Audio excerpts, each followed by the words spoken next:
right? Yeah. It's so good. Episode 262 with my three cousins, Walter, Chris Collier, and Tim Greer. I overheard them talking about DARPA, and now I'm interested. I love how you silver motherfuckers this- loving this. Go on. This started probably about 2.5 hours ago. He was reading my book on climate change, and then that morphed into a conversation about debt to GDP and modern monetary theory and the mythical emphasis on mythical Keynesian multiplier. And then from there, where did we go from there? I don't care where you were. Just keep going where you were. Just start off where you were. I heard you guys talking about DARPA, the private industry. So you don't want us to No, just keep going. I don't care. Okay, so I heard you talking about DARPA. You saying DARPA, and I heard Walter say something about how they have a vampiric grip on the market. Yeah, and so then I heard. No, because I was about to make a Just salient keep going. point, Just I think. pretend that it's not Because- here. Just pretend it's not here. Keep going. Because you're saying, okay, so I made the point that It's recording. I I'm going to think- pee. Yeah, that's keep fine. talking. I think that that Walmart has more responsibility to me than the DMV does. Ironically, okay. And my point is, dude, is that with one tweet from some random fucking woke customer, Target pulled a book from sale. Now, if whether or not I agree with it, there's a degree of responsibility to your customer base exhibited there. Okay. My counter to that is that through the single story of the Reagan era, about the welfare queen with 13 Social Security numbers, who supposedly bought a Cadillac despite having never worked, he got welfare reform. There's a big story pushed. On top of that, we have other stories like in the 1990s. Okay, but what does that have to do with what I'm talking about? My point is that there is some sort of public responsibility and some public accountability when it comes to a single actor acting badly regarding a single story. Well, Target may have pulled a book based on one tweet, but there was a push towards welfare reform based on a single story of a woman who, whether or not she existed, it was a single story pushed obviously by the president. It's a little bit different. My idea is that a single... Okay, but that was not picking the push an agenda, though. But I would argue that you are also saying the same thing because you are pointing towards one specific customer, in quotes, who pushed the idea of a certain book being offensive as to justify their point that the book should be pulled. Target responded. Okay. You're applying Okay, this. I can give you a lot more examples that aren't just one customer. I know, there's a lot more examples, but I can also give you more examples. I mean, the U.S. justified the invasion of Kuwait in the 1990s through the story of the nurse in Kuwait talking about how they pulled babies out of incubators. My point is that you can always extrapolate a single person's story into saying that a much larger shift in the policy of not just a public organization, but also a private organization. But we're tangentially off from single payer healthcare again. Mm-hmm. So like, let's. Am I correct, or am I just like totally derailing the conversation? You're correct in the sense that we are getting off the topic of conversation. I think it's relevant to bring this up. Okay. Specifically in regard to actually bring up Walmart as a perfect example. Talking about exactly, Walmart's a good example for a lot of things because Walmart is an idea of how a centralized power overseeing millions of people can actually direct some sort of incentive structure. I mean, Walmart is a company that employs 3 million people. Okay, it's the but second biggest inherently employer. the incentive structure is different between the two entities, and I don't think that fact can be overlooked. Well, why is it different? The incentive structure between Walmart and the federal government? Not Walmart and the federal government. The federal government is, it's a term that really encompasses a lot of things.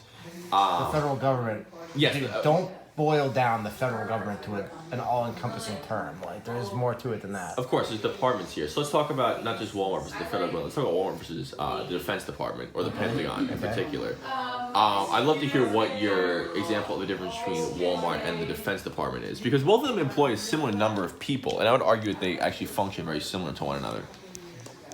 The Department of Defense employs, I believe, about 3 million people. Walmart employs about 2 million people.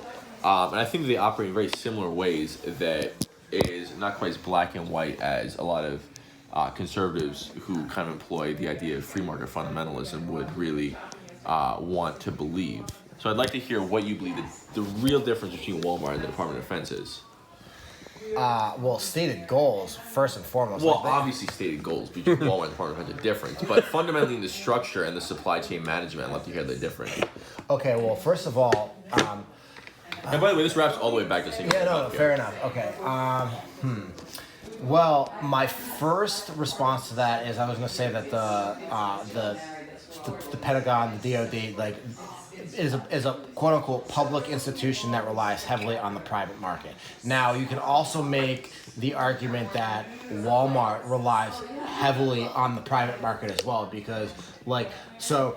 That's in the private and the public sector, but also go on, yeah. Sorry, what? Walmart does rely heavily, despite being a private sector company. Walmart relies heavily in the public sector, but The public sector as a customer base, but singularly as a customer base. Well, also Walmart relies on the public sector to subsidize the low wages of their employees to essentially provide them to the point where they can have a living wage, whatever that means. In the sense that Walmart is one of the fair point. Yeah, Walmart is one of the larger welfare recipients in the sense that the federal government, the taxpayer, subsidizes the Walmart employee. In regards to not only things like food stamps, but also in regards to like Medicaid, insurance providing functions, and a number of other systems. The taxpayer is really funding Walmart to allow them to pay their employees such a low wage. And also to bring back to my original point, is that Walmart operates very similar to the federal government. But go on with your point about Walmart. I think you're making a fair point, and this is not something I've thought about, so I don't want to start like firing from the hip, like just retort style arguments. You know what I mean? I don't know, and maybe I would just kind of do this in perpetuity, like just as a means of creating argument. But I think again the Pentagon is kind of like another outlier example in that the Pentagon operates and has mandates far different in scope and desire and intent than a lot of other public sector agencies, so to speak, right? And they operate in latitudes that are not provided to other types of government organizations. So think budget, where you're willing to turn a blind eye, what they're willing to do, what's at stake, et cetera, right? So, like, we'll come back to the DMV, right? So you say, well, what's going to happen if the DMV doesn't get to operate in the way that they want to? People are going to have to wait in lines. Like, that frustrates the shit out of people, but it is not nearly as salient an argument as saying, if we hamstring the Pentagon, ISIS might wind up with a nuclear weapon. You know what I mean? But to bring in the idea of, underfunding the DMV leading to longer lines, for example, the reason that happens... Tim, watch your foot. That's for the broken glasses. A similar example is because the DMV also has a monopoly on the idea of driver's licenses, for example. In a similar fashion, if you look at the way that Walmart operates in a lot of rural America, they have essentially a monopoly on providing goods and services to people in rural America. Regardless of how much you disagree with the way the DMV or Walmart functions, they are both going to really not lose much of a customer base because of the fact that you really can't go anywhere else. Disagree, dude. Okay. Insert Amazon. Amazon absolutely is taking over the place of Walmart, but I'm glad you brought up Amazon because Amazon is heavily subsidized by the U.S. Postal Service. They were at their inception. They continue to be heavily subsidized. True. And to that point, the U.S. Postal Service has been a means to an end to the point I'm about to make, but Amazon is now creating an independent distribution network, right? Really? Sorry. Yeah, 100%. Sorry. Yeah, like, so where you used to see like UPS 18-wheelers ripping down the highway, now alongside those you'll see Amazon ones. Okay. Right? So like, you like anything from like meme videos about the quality of like shipping industry, like shipping companies or delivery companies.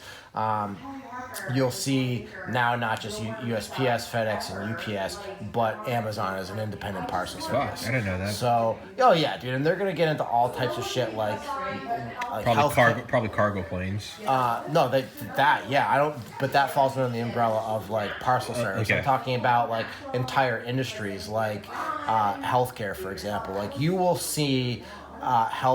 You will see Amazon become a purveyor of health. And I don't want to jump into this conversation because I'm enjoying watching this, but I was going to say, it's almost like when someone gets really rich and then they start investing in a bunch of different fields to maintain that wealth no matter what. Yeah, no. Amazon starts as Amazon and it's just creeping in everything. Jeff Bezos, Warren Buffett, and someone else got into like a healthcare initiative, I think a year and a half ago or 2 years ago.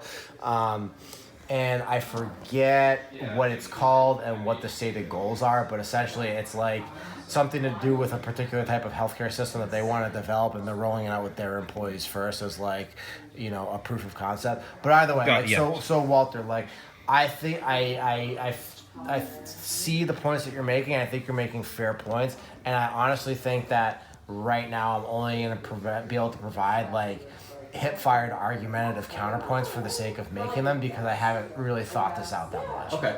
Well, I mean, I'm not entirely sure what you're referring to with the Amazon rolling out. No, you said you said Walmart providing the only goods. No. So I only brought that up because he was asking about Amazon getting into different sectors. Sorry. So, like, Sorry. Well, I actually want to. This actually has some carryover here, because if you look at the way that the CIA in particular operated in the 1980s, despite the fact that much like Amazon, they were initially subsidized by the U.S. government, they eventually the CIA. Yes. No shit.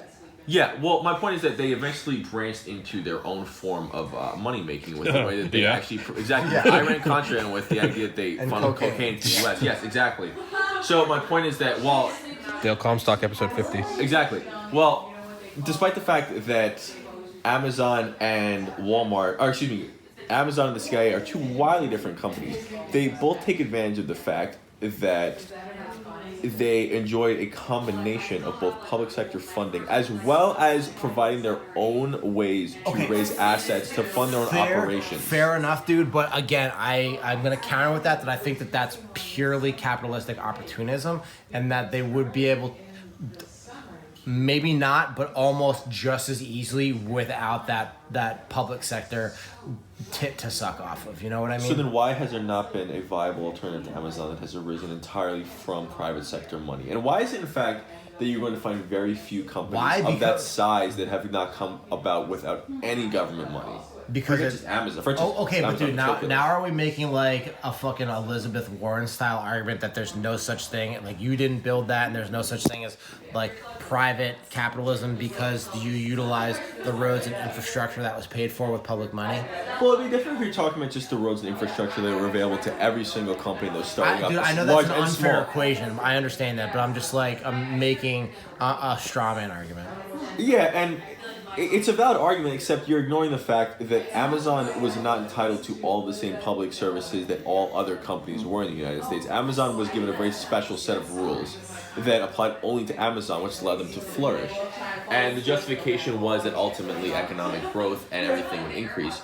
However, this all ties back into my original argument, universal healthcare, single-payer healthcare rather, that by providing a simple source of public sector funding at the very inception of these projects, that if you allow them to grow and flourish, eventually they will pay for themselves many times over. I'm not going to deny that Amazon, through the few billions of dollars of public funding they took at essentially their inception, not just their inception, but throughout their growth as a company, that they eventually became very profitable and also provided a service that was so beneficial to the U.S. public that very few people would say that their tax dollars were wasted going towards Amazon. My point is that when it comes to single-player healthcare, when you provide a certain amount of money at the get-go, the inception of these projects, eventually, as time goes on, it could be 10 years, it could be 20 years, it could be a very long time, they will pay for themselves many times over. So that's kind of why the Amazon argument, I think, really wraps up kind of the culmination of switching from a private sector to a public sector model when it comes to single-payer healthcare.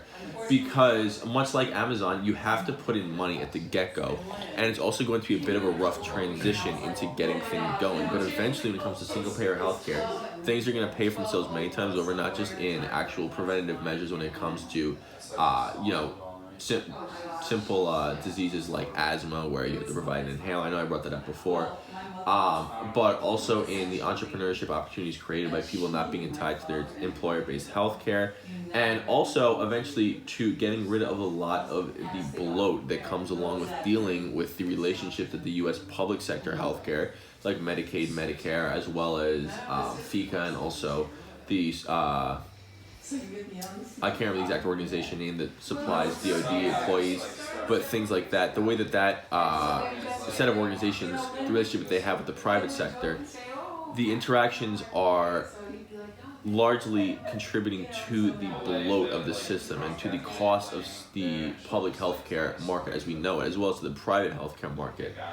There's a lot of things that go into the system that are creating the large cost of healthcare, but it can largely be eliminated through a sort of single centralized provider of healthcare, provided there is a bit of a transition at first. Walmart is also a good example of what I'm talking about because of the fact that Walmart, like I've said before, Walmart has about 2 million employees, the Department of Defense has 3 million employees. Despite that fact, Walmart has created a system where from the top down, they manage to supply a certain quality of product that has existed for a long time. It's a centralized power of sorts in the private sector that supplies millions of people with a variety of products and employment, yet they have done so efficiently despite the fact that, free marketing services have talked about the fact that the free market requires many individual actors to interact with one another and both fail and succeed to create the best possible product. Okay, there's a lot wrapped up in that. I know. Okay, so I'm going to try to hold all these thoughts at once. Number one, okay, so you're talking about the allocation of public monies as like a seed for an idea or Exactly. or whatever it might be. Okay, if I provide you with money to go to what do you call dentistry school? Just dental school. Dental To go school. to dental school. Am I a dentist? No, but Okay, you are but- somebody's. No. Okay, but just because I provided you with funds to do something doesn't mean that I had the wherewithal, infrastructure, drive, or ability to make it happen. So I see what you're saying, and I think we're now talking about two completely different arguments, which is funding. You guys going up? Good night, Pat. Good night, guys. Good night, Tasha. Funding for versus execution and execution of. And then you're talking about like when you were getting into talking about single payer there, I think you were making more an argument for, again, not like an argument for, not necessarily an explanation of. Like, you're making an argument for doing it versus an explanation for execution. You know what I mean? So you're saying we need to do it. And again, like I said, like my political priors, like give me this guttural reaction like a single payer healthcare. But when I think about it intellectually, I'm like, I think that like that is ground I'm willing to cede, because I think that ultimately it's in the greater good. Like I don't think that the healthcare system serves the public en masse the way that we need for a better America. But again, like you were just making an argument for. Like I don't see how any of that equates to execution of, you know what I mean? Like, Yeah, that's about. you know what I'm saying? But and I just like we'll hit on all these things, but I just want to like get this out before I lose the idea, right? Uh-huh. And then the last like thing that kind of stuck out to me was you're talking about like top down. Centralized control. Yeah, centralized control, top-down management. I see nothing that's anti-private sector about that. Like if you talk to any entrepreneur, any capitalist, I would imagine, at least the ones that I've talked to or that I listen to, they're like, this is my company. I'm going to respond to market needs and market demands, but this is my company. I might have like a group of people that I deal with. I might consult, but I'm the one that's dictating how my company is run. And I live or die based on the quality of my arguments and the quality of the product that I'm putting forward and the way that I do so.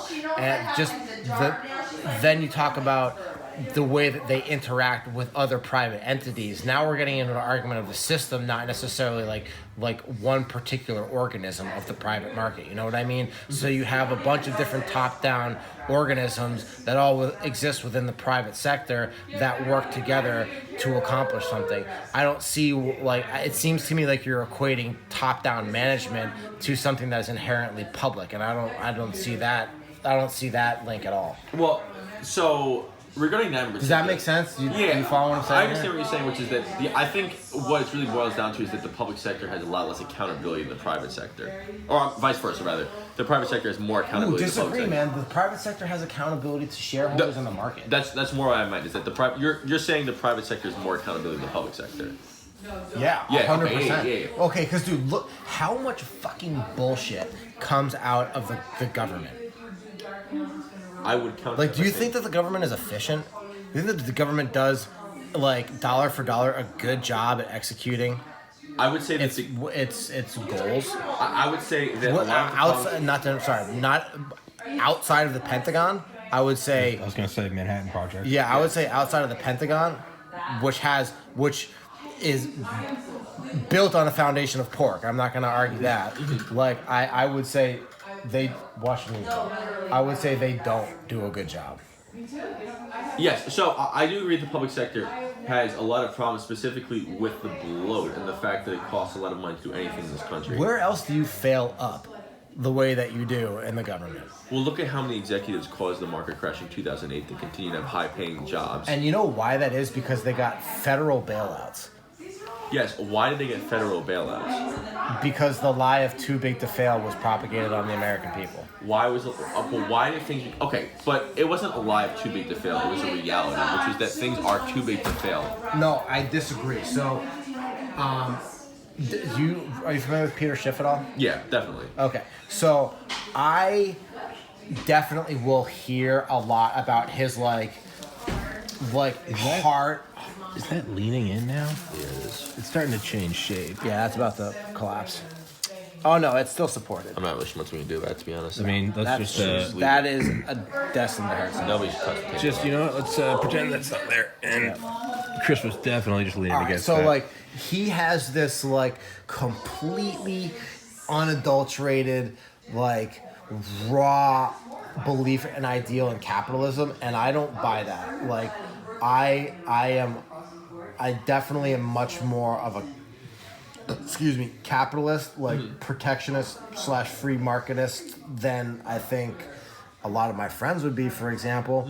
But he's like, unrestricted capitalism will always result in safe, globally beneficial outcomes, period. And I disagree with that wholeheartedly. Of course. But I do think that there's something to be... Dude, I fucking just lost my train of thought. Who cares? Just keep doing it. It doesn't matter. No, I know, but I was going to make a point. Pentagon efficiency built on pork. Outside of the Pentagon, government efficiency. Do you think the government's efficient? Bailouts? Yeah. The ballots. And why do I think that? Too big to fail, right? Yes. So, I think he made a very good point about 2008, right? Which was we had this whole lie propagated upon us that was, you know, banks are too big to fail and the system can't be allowed to go through a natural restructuring based on its own bad action, right? Based on the results of its own bad action. And like, let's all take this with the caveat that I don't know what the fuck I'm talking about, and I am very open to the idea that I'm just totally wrong. Okay. But this whole podcast is based on that. Yeah. I mean, not this episode, this podcast. But once you get people believing that X cannot fail, that X failing equals disaster, you will then do anything, and that means that, and part of that is you will take the people that generated this, keep them in power because they're the only ones that know how to do it, and you're going to give them a bunch of money to do so. Okay. And but so not to draw on about this, but and again, dude, really, I could be fucking wrong, but you don't think that allowing and what happened after all of that happened, right? We saw the greatest consolidation of wealth and banking power after Dodd-Frank than had ever existed in the United States, because regulation became so prohibitive that now banks can't pay to keep up with the regulation, so they get bigger. Right now, we now have the 5 biggest banks that have ever existed as a result of that, right? yes, and The reason. So there would have been pain, but I don't think that there would have been system-wide disaster. Well, it's funny that you mentioned this concept, which is the idea of too big to fail being kind of a. You act as if this was something that naturally came about. I know you mentioned regulation specifically propping up the idea of the monopolizing bank and the fact that banks consolidated with one another to essentially create such structures that are too big to fail. However, it's worth bringing this back to my original point that by seeding money, Because dude, who wrote these regulations? Well, Banking lobbyists. exactly.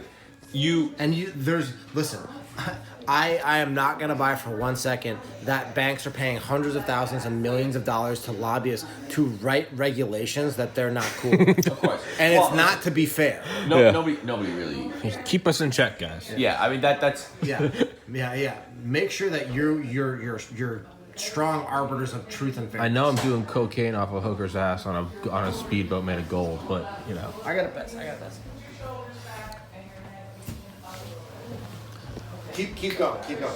Well, okay. Well, I want to ask you about what I listened in on when I heard you guys talking and then impromptu. Well, I have a few points for Tim as well. Yeah. But I just want to fill the gap while he's pissing. Okay. Just real quick, what were you saying about DARPA and vampiric effects on it wrapping around the industry and sucking out money? I just thought that was cool. I thought it was cool wording. I'm glad to hear that. Yeah, I was talking about the fact that DARPA and the Pentagon. The Pentagon's budget is largely just a vampire that is actually acting in the American public sector in the sense that the Pentagon has repeatedly throughout time used public sector money to seed projects in such a way they only benefit the private sector. It's not just a matter of DARPA, it's also a matter of, obviously the main project of DARPA, which people are familiar with, is the internet itself. Yeah. You can also look towards the GPS, you can look towards the nuclear weapon. That's something necessarily benefited the. But even nuclear energy, it never took over like Eisenhower wanted it to. You're right about that. It was supposed to be power too cheap to meter. It was supposed to take over. It was supposed to surprise. And it does what? I mean, what? What is this? It does He said nuclear. Can you come closer for audio? Nuclear power. Nuclear power, and I said it was. You guys get back to your argument. I'm gonna try and address the best I can, which is that. This is again the idea we're talking about of the idea of seeding money in order to prevent or rather benefit society as a whole. And it's funny you brought up the idea of consolidation of banks because this is largely something that you saw as a result of not just a public sector and a politician attempt to increase the power of banks, but also as a lack of willpower to decrease the effective consolidation of monopolies in the market. This is again something that could have been prevented, the idea of too big to fail, but rather it was something that was allowed to continue as a result of not just a lack of regulation, but a lack of enforcement of regulation. This has everything to do with really with my kind of ultimate point with everything, which is that the government has to make some sort of concerted effort in order to create good ideals. It's not just a matter of preventing bad ideals, but rather that they have to actively attempt to create some good in order to ultimately benefit society as a whole. This is really the ultimate argument, in my opinion, of the single-parent healthcare model. It's not just that it would reduce bloat, it would reduce costs, it would make people's lives easier, but that in just providing a little bit of not only money, but also reorganization of the structures, you would ultimately, after some time, reduce the overall costs of the system. Healthcare is very unique in the sense that, obviously, it's not as much of an insurance as something like, homeowners insurance where, occasionally somebody goes bust, their house burns down, for example, and as a result of the policy they're paying into ever so slightly, they ultimately reap a great reward that benefits them over everything else. Healthcare is unique because everybody uses it essentially every year for smaller transactions. And when you fail to actively seek out healthcare, it's not just that it is a negative effect on you as an individual in that particular moment, but rather that as your health problems grow worse and worse, eventually, it becomes a much bigger burden on the system. One. Exactly, an exponential burden, and it's something that by just a little bit of preventative care at the beginning, you can really stop the system from, or rather the individual case from ballooning out of control and preventing a lot of bloat that just didn't have to be there to begin with. Just like with 2008 with the bailouts, just a little bit of push in the right direction at the very beginning. And when I say beginning, I mean like 1999 not repealing Glass-Steagall would have prevented 2008 by preventing the systems from coming down and coalescing as they did in order to allow for this massive meltdown of the entire system. I'm forgetting exactly what other points you made at this. Well, let's forget about all that because I want to get back onto this topic because we've gone so far off topic. I would like to hear about nuclear weapons. Okay. No, just keep going. Okay, so I'm just being because I honestly, dude, this is an argument that I rarely have with people that doesn't just devolve into just slinging tribalism, and then it eventually turns into you're a faggot. I hate your hair. I think we're having a legitimate good faith argument, and like I said, man, I really am open to the idea. I think that the healthcare system is broken. I'm really open to the idea of. For all of my beliefs and personal responsibility, yada, yada, yada, in generating a system that creates a better America and a healthier America that has more capital available to pursue ends besides just preventing preventable death is innately beneficial. So I hear everything you're saying, but the arguments that you're making to me right now feel like arguments to convince me that single payer could be a good idea. Okay, I'm sold. Single payer could be a good idea. Now, here's obviously the fucking the Jupiter-sized ball of wax that is the problem of healthcare in this country, single payer versus private person versus what the fuck ever, which is, do you have any arguments that you can make to me as to why we should pivot, not why, how we could effectively pivot away towards something like a single payer plan? Because, dude, I agree. Reactive medicine is garbage. I think a lot of the reactive medicine we use is garbage. I think that preventative medicine, in a more holistic sense, not to use the woo word that I think, similarly to regulation, stirs up a lot of that guttural reaction from people when you say something like holistic whole body medicine, right? How do we, given the situation that we're in, move towards something like that in an effective manner? So, a few things to address this in particular. If I was to propose to you that a system worked 33 out of 34 times. I'm talking about as far as, obviously the negotiation of pharmaceutical prices between the public sector healthcare industry as well as the private sector pharmaceutical industry is a good example of it. However, I would go back to actually looking at the way that pharmaceuticals are developed. Again, looking at the fact that they are really, at the most basic level, created by public interests. They are created by public research universities, medical schools. Pharmaceutical companies then take advantage of the compounds that are discovered by these institutions, run them through very expensive trials to create the best possible product, market it, bring it to market. So you can look at the idea of lowering the cost of pharmaceuticals, which is tremendous. It's a many hundreds of billions of dollars industry.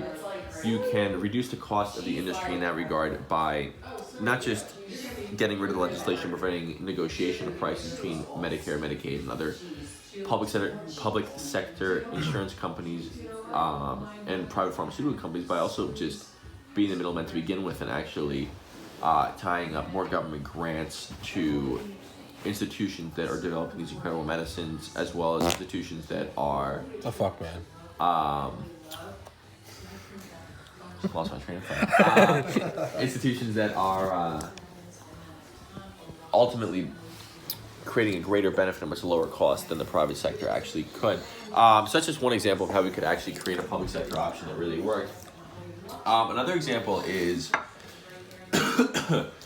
the idea that we can eliminate a lot of bloat exactly through reducing the number of people that are required to negotiate the various systems that already exist between the public and private sector.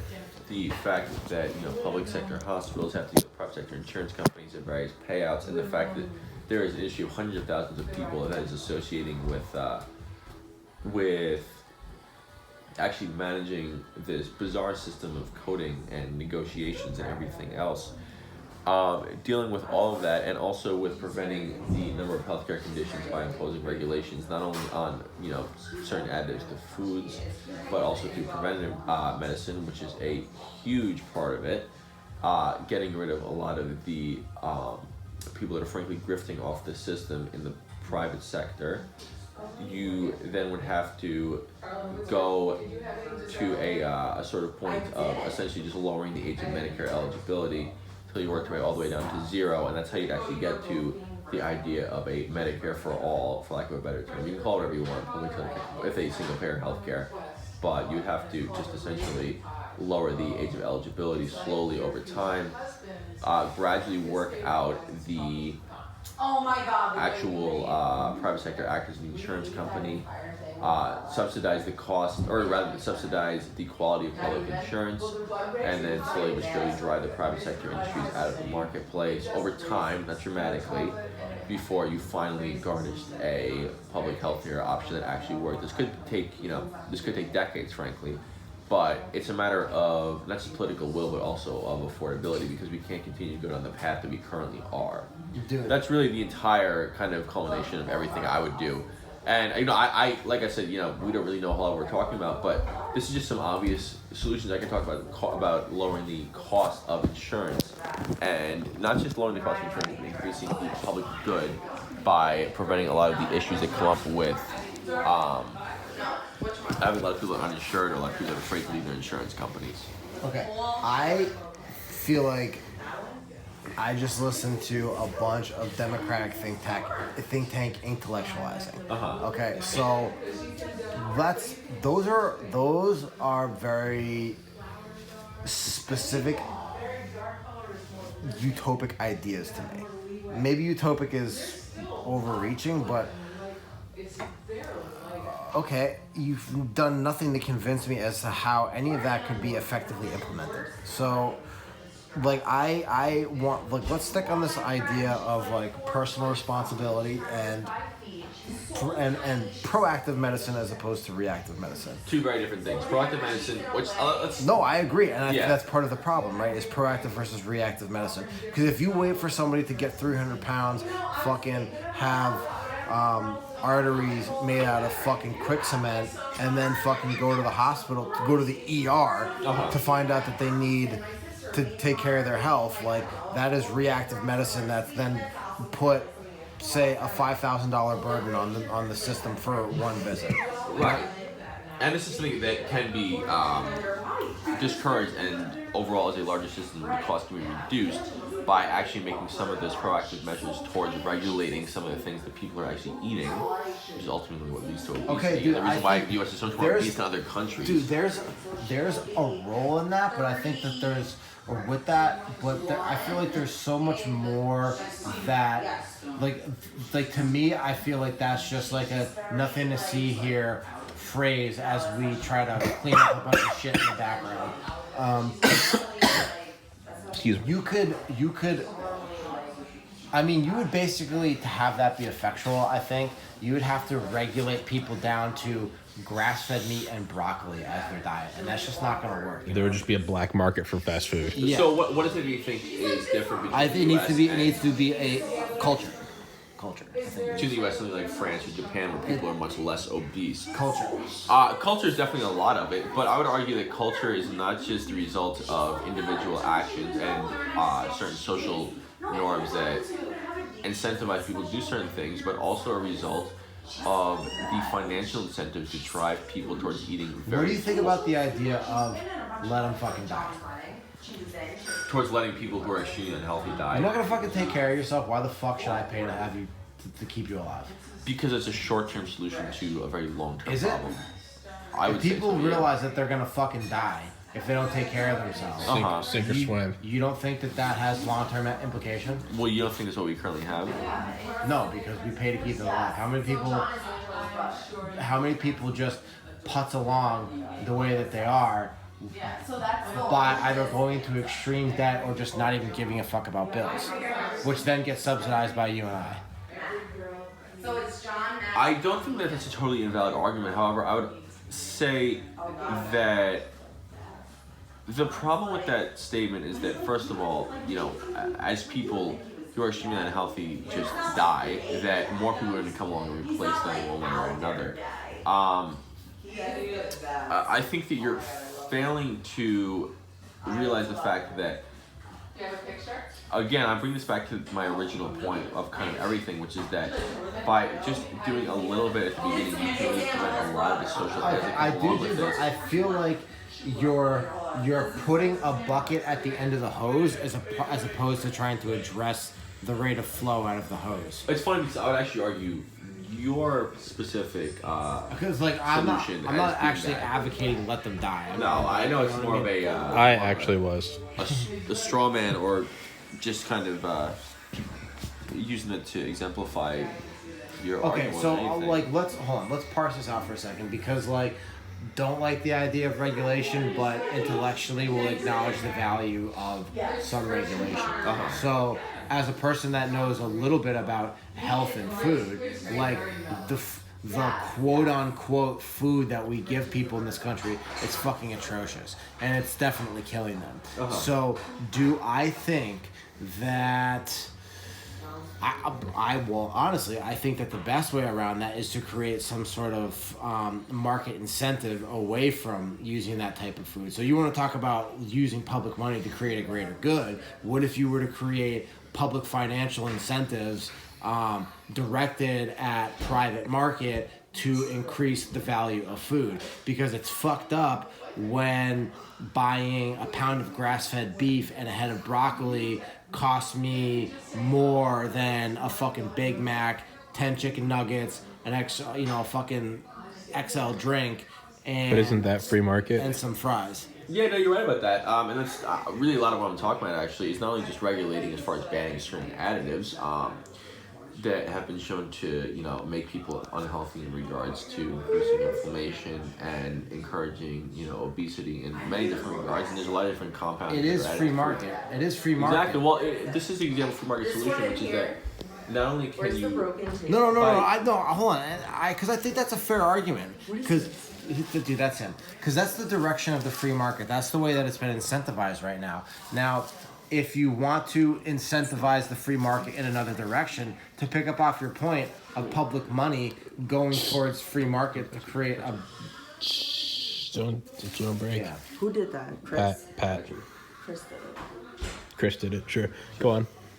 Using public funds to incentivize the quote-unquote free market or private market towards a greater public good, why not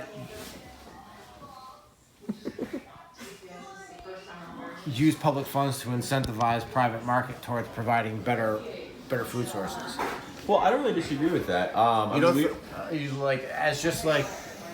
Just like an intellectual argument, you don't think that could be more effective than just saying you can't do this? Oh, I think it's a matter of both, actually. I think that you have to incentivize the free market in order to provide a more beneficial public good.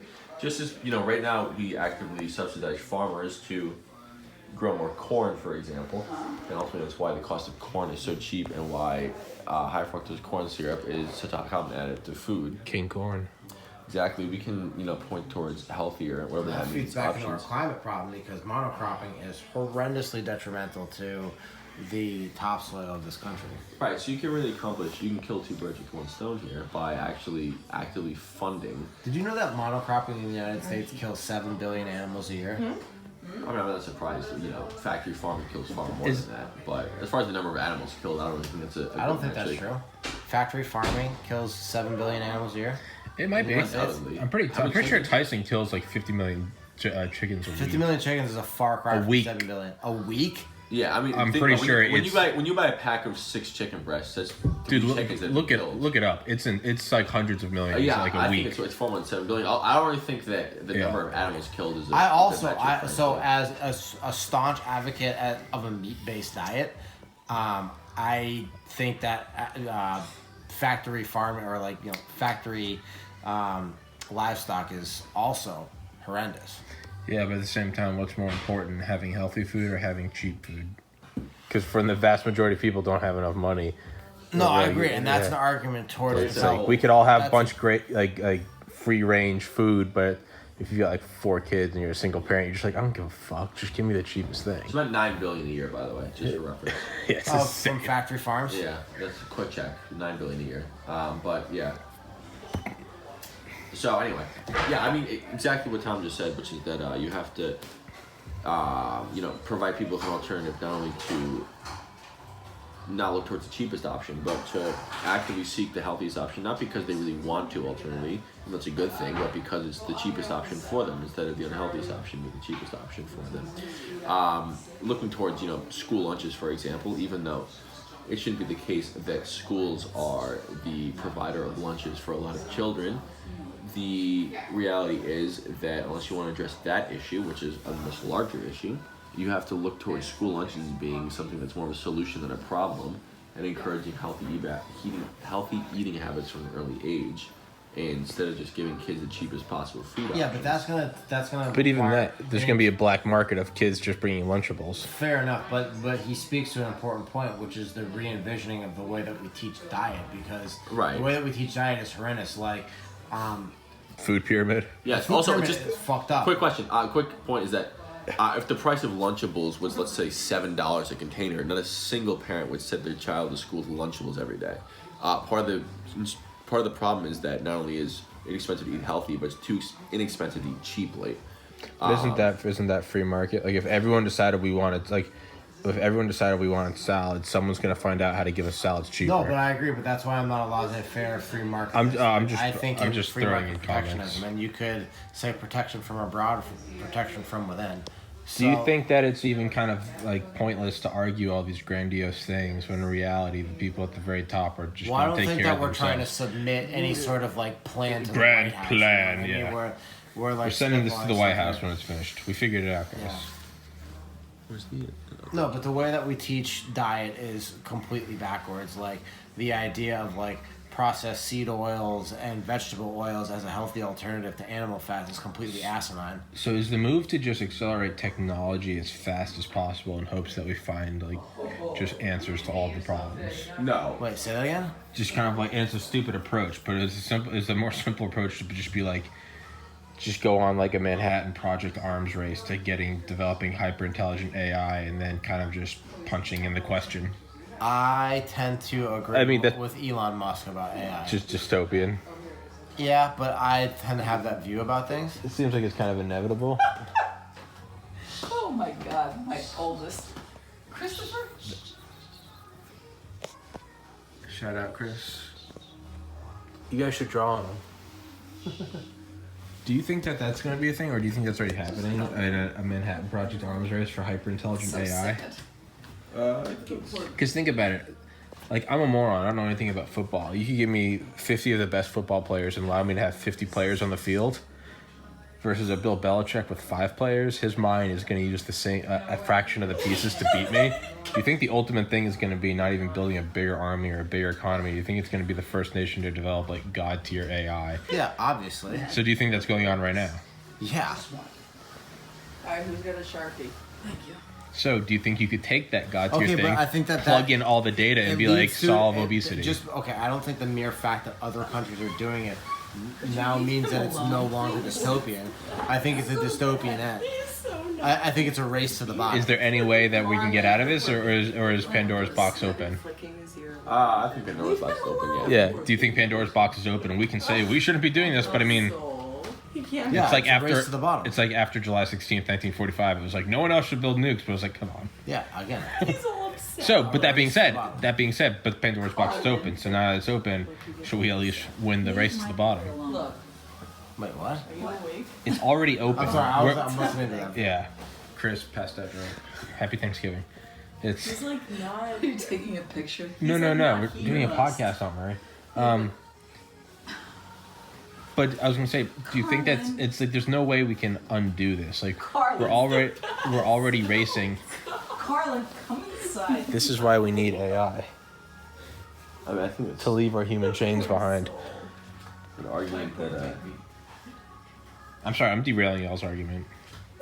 I think we derailed ourselves. Yeah, I think There's no topic. It's really an argument. To know. But do you think that, because that's one thing I've often thought about though. It seems like AI is the new, because what was the first like big like Jesus, like the first big jump was the first like true like jump above was nuclear weapons. Like we were all kind of building faster planes and piercing bullets and bigger boats. The first true like there was actually a debate in the United States and like between 45 and 47, and Annie Jacobson talks about this in her book DARPA, the Pentagon's brain.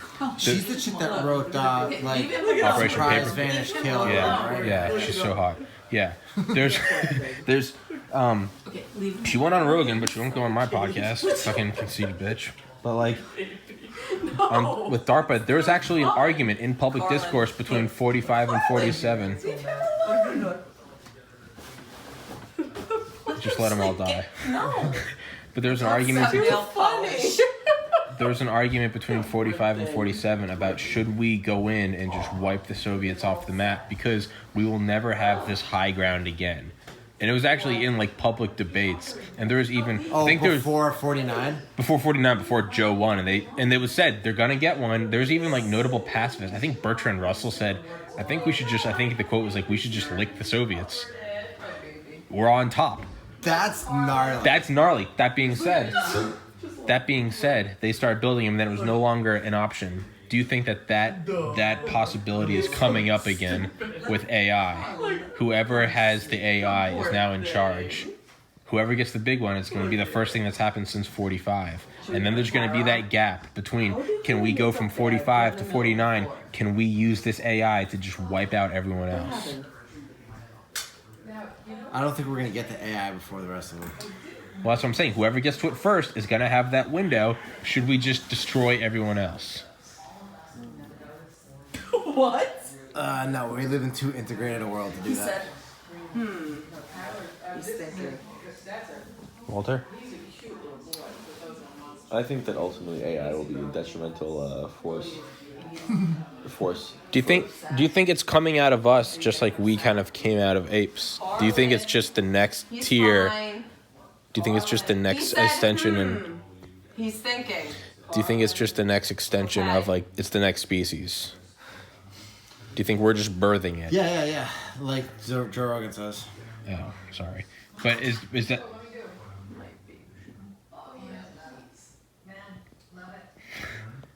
so is there any way to stop it?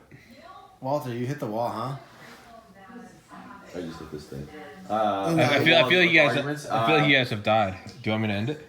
No, I was just severely distracted. I was extremely distracted actually. I was very Um, distracted. I was extraordinarily distracted.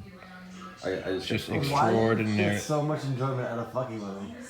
just let him sleep. Why not? Because he doesn't react. Look at him.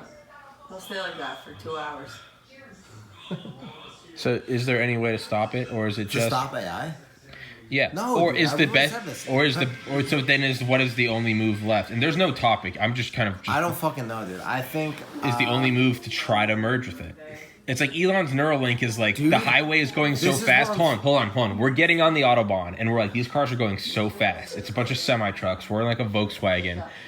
We're dead no matter what. We might as well try to merge. Do you think that's what Neuralink is? Is like, yo, if we let this thing go, it's gonna just destroy us. Might as well like try to get on the in club of hyperintelligence. I think this is going to be one of those great areas where we look back in 30 years, if we still have the ability to do so, Are we gonna even be here, man? and we say, holy shit, Alex Jones was right. The fucking posthumanists, dude. What if, We could have treated this like anything else, where you just but the problem is there's everyone's like, we shouldn't do that, but it's like nuclear weapons. Like, we shouldn't build nuclear weapons because there's gonna be a race. That being said, we're like, yo, but what if we get them first? Then there's just that like temptation of God power. You see this? And that's kind of like AI right now. Everyone's like, we shouldn't build this. This is going to be a race to the bottom. But man, if we got it, we could really kick the shit out of the Chinese. It's just like that general human. We should have nuked the Russians and the Chinese.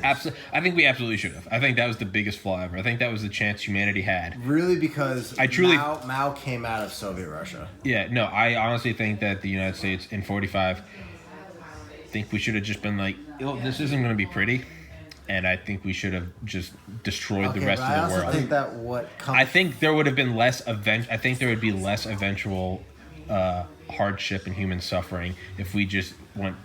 I disagree. I think our ability to create hardship for ourselves is. Do you think we would have wiped them out, but then eventually there'd just be factions of the U.S. and we'd be right back to block one? Yeah.